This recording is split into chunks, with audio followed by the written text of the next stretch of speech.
छात्रा, आज हम कक्षा 10वीं के सामाजिक विज्ञान विषय में अध्याय 13 भारतीय प्रजातंत्र की कार्य प्रणाली के कुछ क्वेश्चन आंसरों के बारे में आपको विस्तार से अध्ययन करवा रहे हैं।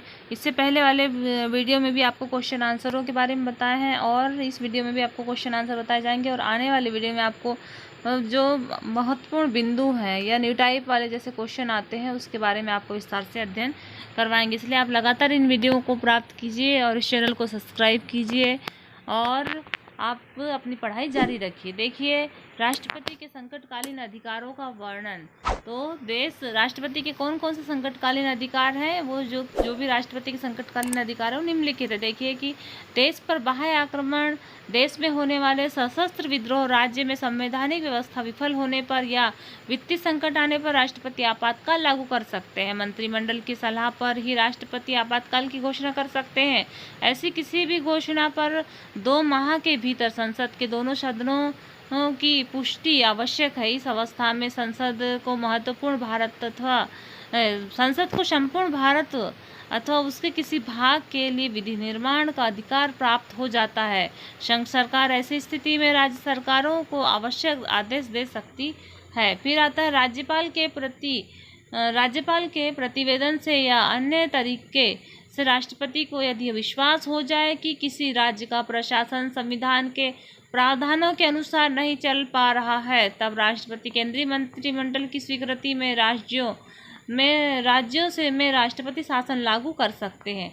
ऐसी यदि सूचना पर 2 माह के भीतर संसद के दोनों सदनों की पुष्टि आवश्यक है। घोषणावधि में लंबित राज्य का संपूर्ण या आंशिक शासन राष्ट्रपति के हाथ में आ जाता है। राज्य के शासन संचालन का अधिकार वह राज्यपाल को सौंप सकता है। इस अवधि में प्रांतों की विधि निर्माण की शक्ति संसद को प्राप्त हो जाती है। इस अवधि में राज्यपाल उच्च न्यायालयों की शक्ति को छोड़कर राज्य की समस्त प्रशासनिक शक्तियों का प्रयोग कर सकता है। फिर तीसरा पॉइंट आता है, जब राष्ट्रपति को यह विश्वास हो जाए कि देश में गंभीर आर्थिक संकट पैदा हो रहा है, तब भी आपातकाल की घोषणा कर सकते हैं। इस प्रकार से आपातकालीन शक्तियां हुई। उसके बाद में अगला क्वेश्चन आता है, दीर्घ उत्तरी का 5वां क्वेश्चन है कि मंत्रिपरिषद के कार्यों का वर्णन करो। मंत्रिपरिषद में प्रधानमंत्री और अन्य सभी मंत्री आते हैं। मंत्रिपरिषद सामूहिक रूप से लोकसभा के प्रति उत्तरदायी होता है। मंत्रियों का प्रधानमंत्री होता है तथा शासन की वास्तविक शक्ति मंत्रिपरिषद में ही होती है। मंत्रियों के प्रमुख कार्य निम्नलिखित है। नीति निर्धारित करने का कार्य, देश में आर्थिक, सामाजिक, राजनीतिक, वैदेशिक आदि समस्याओं का हल करने के लिए मंत्रिपरिषद समस्त पहलुओं पर विचार कर नीति निर्धारित करने का कार्य करता है। फिर आता है नियुक्ति संबंधी कार्य, देश के भीतर एवं बाहर महत्वपूर्ण पदों पर की जाने वाली महत्वपूर्ण नियुक्तियां, जैसे कि राजदूत, राज्यपाल, विभिन्न आयोगों के सदस्य एवं अध्यक्ष, महान्यायवादी आदि की नियुक्ति मंत्रिपरिषद द्वारा की जाती है। वित्त संबंधी कार्य, तो देश के लिए आय व्यय पर मंत्रिपरिषद का नियंत्रण रहता है और वित्त मंत्री बजट तैयार करते हैं और तथा मंत्रिपरिषद में प्रस्तुत करते हैं। मंत्रिपरिषद की स्वीकृति के उपरांत उसे सदन में प्रस्तुत किया जाता है। फिर आता है राष्ट्रपति को परामर्श।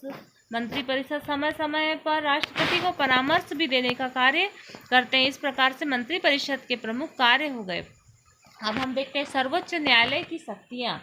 प्रारंभिक क्षेत्राधिकार, ऐसे विवाद जो देश के अन्य न्यायालयों में नहीं जाते, केवल सर्वोच्च न्यायालय में ही प्रस्तुत किए जाते हैं, तो प्रारंभिक क्षेत्राधिकार है। उसके बाद में आता है राज्य के मध्य विवादों का बंटवारा। संघीय सरकार में एवं एक या एक से अधिक राज्यों के बीच विवाद हो या ऐसे विवाद जिसमें एक वो संघीय शासन और वह एक या एक से अधिक राज्य तथा दूसरी ओर एक या अधिक राज्य हो, तो इस प्रकार से राज्यों का विवाद का हुआ। फिर आता है 2 या 2 से अधिक राज्यों के बीच का विवाद। फिर आता है मौलिक अधिकारों में से संबंधित विवाद, जो भी मौलिक अधिकार से संबंधित विवाद है उस पर भी सर्वोच्च न्यायालय अपना निर्णय सुनाती है। तो नागरिकों के मौलिक अधिकारों की रक्षा के लिए सर्वोच्च न्यायालय को समुचित कार्रवाई करने की शक्ति प्राप्त है। अपीली क्षेत्राधिकार, सर्वोच्च न्यायालय देश का सबसे बड़ा अंतिम और अपीली न्यायालय है। उस क्षेत्राधिकार के तहत सर्वोच्च न्यायालय को निम्न अपील सुनने का अधिकार है: संवैधानिक अपील, दीवानी अपीलें, फौजदारी अपील और विशेष अपील। परामर्शदात्री क्षेत्राधिकार संविधान की धारा 143 के अनुसार यदि राष्ट्रपति किसी संवैधानिक या कानूनी प्रश्न पर सर्वोच्च न्यायालय से परामर्श लेना चाहे तो वह राष्ट्रपति को परामर्श दे सकता है। न्यायिक पुनर्वलोकन संबंधी क्षेत्राधिकार सर्वोच्च न्यायालय को संसद और विधानसभा द्वारा निर्मित एवं प्रशासनिक निर्देशों के वैधता जांचने का अधिकार है।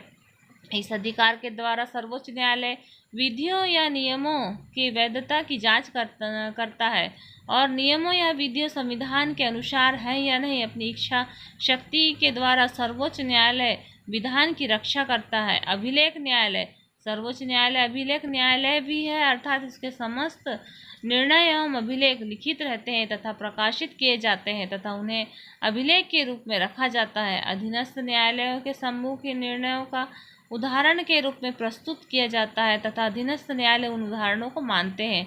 फिर अन्य कार्य आते हैं। सर्वोच्च न्यायालय उपरोक्त अधिकारों के अलावा निम्न कार्य भी करता है और अपने अधीनस्थ न्यायालयों का निरीक्षण एवं जांच करता है और अपने तथा अपने अधीनस्थ कर्मचारियों और सेवाओं अधिकारियों की सेवा शर्तों का भी निर्धारण, उन्हें पदोन्नति आदि पदच्युत आदि कार्य भी करता है। फिर आता है न्यायालय की अवमानना करने वाले किसी व्यक्ति को दंडित भी करता है। इस प्रकार से सर्वोच्च न्यायालय की प्रमुख शक्तियां हुई। इसको भी आप अपने उत्तर पुस्तिका में नोट कीजिए, तैयार कीजिए। फिर आता है पंचायती राज व्यवस्था को समझाते हुए स्थानीय संस्थाओं के कार्य लिखिए। तो जो पंचायती राज्य है, जो ग्रामीण क्षेत्र ग्रामीण स्तर की, उनके क्या कार्य हैं आप उनको समझाइए बोल रहा है। तो प्रदेश में ग्रामों में साफ सफाई, स्वास्थ्य सेवाएं, रोशनी, पीने का पानी आदि सुविधाओं के लिए ग्राम पंचायतें बनाई गई है। यदि गांव छोटे हैं वहां 2 या 2 से अधिक गांवों को मिलकर के ग्राम पंचायत बनती है। ग्राम पंचायतों के माध्यम से ग्रामीण क्षेत्रों के निवासी अपने गांव का प्रबंधन स्वयं करते हैं। गांव के लिए एक व्यवस्था पंचायती राज्य व्यवस्था के नाम से विख्यात है। भारत में पंचायती राज व्यवस्था के निम्नलिखित प्रकार है। ग्राम पंचायत स्थानीय प्रशासन की सबसे छोटी इकाई होती है ग्राम पंचायत। ग्राम पंचायत के सदस्य जनता द्वारा सीधे निर्वाचित होते हैं तथा सरपंच का चुनाव भी सीधे जनता द्वारा ही किया जाता है। सरपंच को ग्राम पंचायत का प्रधान कहा जाता है। पंचायत बैठकों की अध्यक्षता सरपंच करता है और पंचायत का कार्यकाल 5 वर्ष का होता है। फिर आते जनपद पंचायत के कार्य। प्रत्येक जिला विकास खंडों में विभाजित होता है और प्रत्येक विकास खंड के लिए एक जनपद पंचायत होती है। प्रत्येक क्षेत्र की जनसंख्या यथासंभव 5000 होती है और जनपद पंचायत का एक अध्यक्ष एक उपाध्यक्ष होता है। जनपद सदस्यों द्वारा उनके सदस्यों में से अध्यक्ष और उपाध्यक्ष का निर्वाचन होता है। इनका भी कार्य 5 साल का होता है। फिर आता है जिला पंचायत। ग्रामीण स्थानीय शासन की शीर्ष इकाई जिला पंचायत होती है और जब यह जिला स्तर का ऐसा स्थानीय निकाय है जो जिले में विकास योजनाओं और कार्यक्रमों के निष्पादन में पर्यवेक्षक की भूमिका का निर्वाह करता है। जिला पंचायतों के सदस्यों की संख्या कम से कम 10 और अधिक से अधिक 35 हो सकती है। जिला पंचायतों का कार्यकाल भी 5 वर्ष का होता है। अब आते हैं स्थानीय कार्य।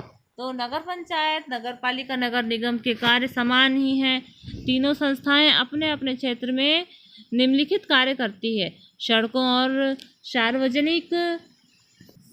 सार्वजनिक भवनों और प्रकाश व्यवस्था करना और नगर की सफाई करना, कांजी हाउस खोलना और अन्य प्रबंधन करना, जन्म मृत्यु प्रमाण पत्र, पानी की व्यवस्था, मकान, सड़क आदि की व्यवस्था, अग्निशमन यंत्र आदि की व्यवस्था करवाना और जनता के मनोरंजन हेतु मेलों आदि का आयोजन करना तथा नागरिकों के अन्य स्थानीय आवश्यकताओं की पूर्ति भी करना। इस प्रकार से ये स्थानीय सरकार होती है उसके कार्य हो गए और यह पंचायती राज व्यवस्था के कार्य हुए।